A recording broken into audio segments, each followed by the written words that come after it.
sa kanila. At sapagkat ng mga kabataan ang talagang pag-asa ng ating bayan.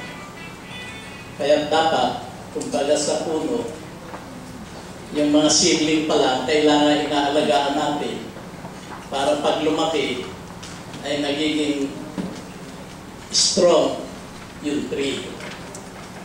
At ako'y galak na galak sapagkat nagkakaisa tayo together with the Philippine Constructors Association na bigyan natin ng panahon itong bagay na napaka-importante para sa ating mga kabataan sa pagmamold ng kanilang isip sapagkat napaka-importante ng education.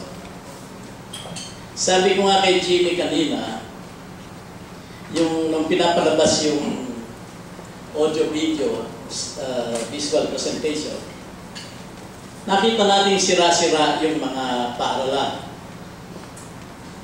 Pero kung alam ninyo, maski hindi sira yung paaralan, maraming paaralan dyan walang CR, walang tubig, at ewan ko kung ano pa yung wala.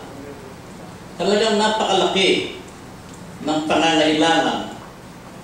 At ang GMA Kapuso Foundation is just trying its best, but it's not even denting the need. Kaya napaka-importante itong pagsasama natin dito sapagkat mamumultiply natin yung maliit na kakayahan ng foundation with the support and the help of the Philippine Constructors Association.